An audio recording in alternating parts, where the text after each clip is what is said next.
अस्सलाम वालेकुम रहमतुल्लाह। आज के लेक्चर में हम डिस्कस करेंगे कि जो कंडक्टर हैं और जो सेमी कंडक्टर या इंसुलेटर हैं, इनमें बुनियादी डिफरेंस क्या होता है और किस बेस पे हम ये बात कहते हैं कि conductor are very good conduct metals are excellent conductor या नॉन मेटल्स आर इंसुलेटर।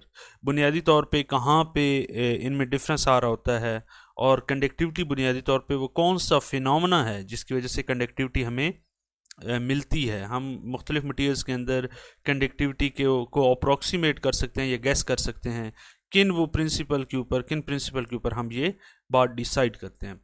देखिए, ये बहुत मुश्किल साइंस नहीं है इसके बिहाइंड। अगर हम इसे यूं समझना चाहें कि ये वाली आपको लाइन जो नज़र आ रही है या ये जो एक्सिस नज़र आ रहा है, ये एनर्जी, इंक्रीजिंग एनर्जी है। और ये जो रेड कलर में आपको नज़र आ रहा है, ये है हमारे पास वैलेंस बैंड। ये वैलेंस बैंड है और ये जो ब्लू कलर आपको नज़र आ रहा है, ये है कंडक्शन बैंड। बुनियादी तौर पे जैसे ही आप न्यूक्लियस से आउटसाइड जाएं तो मुख्तलिफ शेल्स आते हैं और ये जो वैलेंस बैंड है, ये आखिरी शेल है किसी न्यूक्लियस के क्रॉस। वैलेंस बैंड से बाहर एक कंडक्शन बैंड होता है और ये कंडक्शन बैंड इसी वजह से इसे नाम दिया गया है क्योंकि इस बैंड में मूवमेंट ऑफ इलेक्ट्रॉन की वजह से हमारे पास मटेरियल में कंडक्शन होती है। ओके, अब ये वाला जो कंडक्शन बैंड है और ये जो वैलेंस बैंड है, इनके दरमियान जो गैप होता है, मिसाल के तौर पे ये कंडक्शन बैंड है और ये है हमारे पास वैलेंस बैंड, इनके दरमियान ये वाला जो गैप मौजूद है, इस गैप को हम कहते हैं ये बैंड गैप है। तो बैंड गैप बुनियादी तौर पे वैलेंस बैंड और कंडक्शन बैंड के दरमियान एक खला है, एक फासला है। इस फासले या इस खला को हम कहते हैं कि ये बैंड गैप है। अब आप ये बात अच्छी तरह जान लें कि इलेक्ट्रॉन का जो घर है, जहाँ इलेक्ट्रॉन रह सकता है, वो या तो इस वैलेंस बैंड के अंदर रह सकता है या यहाँ से जंप करे तो इस कंडक्शन बैंड के अंदर रह सकता है। यानी ऐसे नहीं है कि इलेक्ट्रॉन यहाँ से जंप करे और यहाँ पर इस दरमियान वाले गैप में रह सके। यानी यहाँ पर उसे रुकने के लिए जगह नहीं है, उसका मकान नहीं है, घर नहीं है जहाँ पर वो रह सके।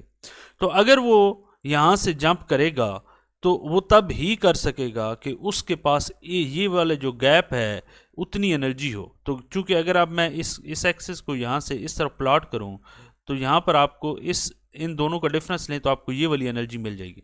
तो अगर इस इलेक्ट्रॉन ने यहाँ से जंप करके यहाँ जाना है तो इलेक्ट्रॉन के पास इतनी एनर्जी होनी चाहिए कि वो यहाँ से जंप करके इधर जाए, और इधर जब वो इलेक्ट्रॉन आ जाएगा तो यहाँ पर तो क्रिएट हो जाएगा होल यानी पॉजिटिव चार्ज और यहाँ पर इलेक्ट्रॉन आ जाएगा।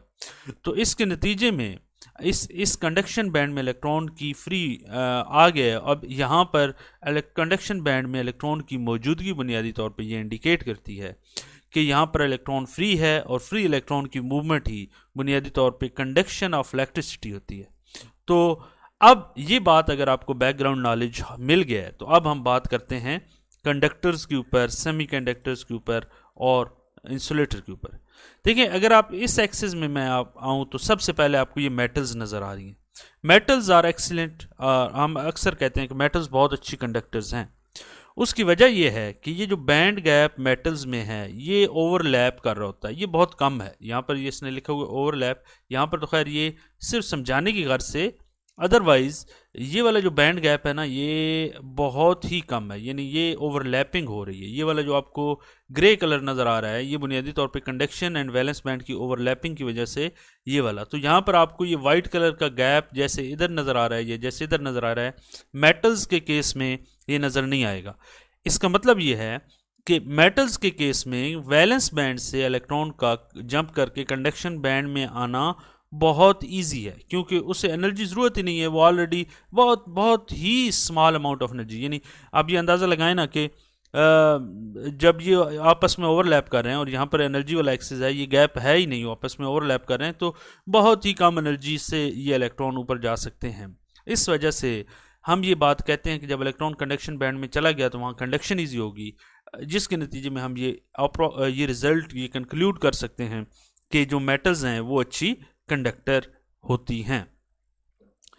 और इसके बरअक्स, इसके बिल्कुल बरअक्स अगर आप यूं देखें कि ये जो इंसुलेटर्स हैं, इंसुलेटर्स में ये वैलेंस बैंड है, यहाँ से अगर किसी इलेक्ट्रॉन ने जाना है तो उस इलेक्ट्रॉन को बहुत ज़्यादा, यानी यहाँ से लेट्स सपोज अगर एक इलेक्ट्रॉन पड़ा है, इस इलेक्ट्रॉन ने जाना है ऊपर यहाँ पर, तो इस इलेक्ट्रॉन को यहाँ से इधर तक जंप करने के लिए बहुत ज़्यादा एनर्जी की ज़रूरत है। और ये एनर्जी कितनी है, ये यहाँ से हमें इस एक्सिस से पता चलेगा। ये जो इनका गैप है, इस बैंड गैप, इसका डिफरेंस लें तो ये एनर्जी। अब ये एनर्जी जो है ना, ये थर्मली आप अगर आप प्रोवाइड कर सकें, विच इज़ रियली इम्पॉसिबल या डिफ़िकल्ट आप कह लेंगे, बहुत ज़्यादा मुश्किल है कि आप इतनी ज़्यादा एनर्जी दें कि इलेक्ट्रॉन इस वैलेंस बैंड से यहाँ जंप कर सके।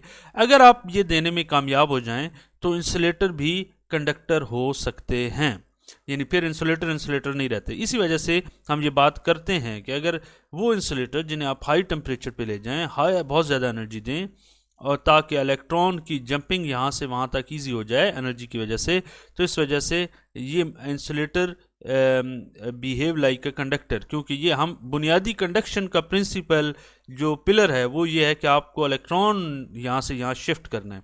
तो वो अगर आप एनर्जी किसी भी मटेरियल को दे लेते हैं तो वो हो जाएगा कंडक्टर। तीसरी जो टाइप ऑफ मटेरियल है, लेकिन ये चूंकि मुश्किल काम है तो इस वजह से हम अब ऐसे तीसरी जो मटेरियल की टाइप है वो है सेमीकंडक्टर। सेमीकंडक्टर को हम अगले लेक्चर में इन डेप्थ डिस्कस करेंगे कि इंट्रिंसिक सेमीकंडक्टर कौन से होते हैं, सेमीकंडक्टर होते क्या हैं, फिर उनकी टाइप्स को भी डिस्कस करेंगे और कैसे हम इस बैंड गैप को चेंज कर सकते हैं सेमीकंडक्टर के, इनको भी हम डिस्कस करेंगे। लेकिन फिलहाल आप यूँ समझिए कि यहाँ पर बैंड गैप की ओवरलैपिंग हो रही थी, यहाँ पर बहुत ज़्यादा गैप था। अगर इन दोनों के बिटवीन कोई चीज़ लाई करती है जिसका बैंड गैप इन दोनों के बिटवीन हो तो वो है सेमीकंडक्टर, यानी इसका बैंड गैप मेटल से तो ज़्यादा है, यानी यहाँ पर ओवरलैपिंग हो रही है, यहाँ ओवरलैपिंग नहीं हो रही। लेकिन जो कि इंसुलेटर्स हैं, इंसुलेटर से कम है, इंसुलेटर में बैंड गैप बहुत ज़्यादा है, तो यहाँ पर आप देख रहे हैं कि बहुत कम है।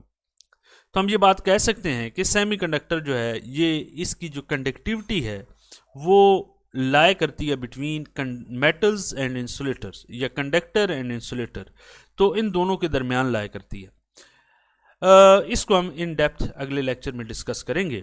अब मैं एक और बात कहता हूँ कि क्या ये मटेरियल्स जो कंडक्टर नहीं है ये इनका कोई फ़ायदा नहीं है, या वो मटेरियल्स जो इनके बिटवीन इनकी प्रॉपर्टीज़ है इनका कोई फ़ायदा नहीं है? नहीं, हर एक चीज़ की अपनी जगह पे बहुत बेतहाशा अहमियत है। यानी मिसाल के तौर पे अगर मैं आपको बताऊं कि हमारे पास कोई भी कंडक्टिंग वायर है, उसमें से अगर करंट गुजर रहा है तो हम उसके ऊपर इंसुलेशन भी करते हैं कि कोई नॉन कंडक्टिंग मटेरियल हो, ताकि उस वायर में से करंट गुजरे तो हमें कोई डेंजर इसका सामना ना करना पड़े, तो उसके ऊपर हम इंसुलेशन करते हैं नॉन कंडक्टर की, इंसुलेटर मटेरियल की।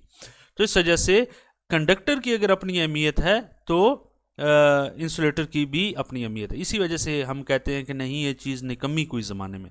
तो हर एक चीज़ की अपनी अहमियत हासिल है, हर एक चीज़ को हर एक चीज़ का अपनी अपनी जगह पे इम्पोर्टेंस है। एक और बात मैं अगर आपको जनरली बता दूं वो ये है कि कोई भी मटेरियल है, लेट्स सपोज हमारे पास सोडियम एंड नियॉन हैं, दो एलिमेंट्स हैं, तो इनके अगर आखिरी शेल में, इसके नियॉन के आखिरी शेल में आपके पास शेल की बात अगर मैं करूं तो 8 इलेक्ट्रॉन है, इवन नंबर है, और वो कम्प्लीटली फिल्ड है, यानी वैलेंस बैंड उसका कम्प्लीटली फिल्ड होता है।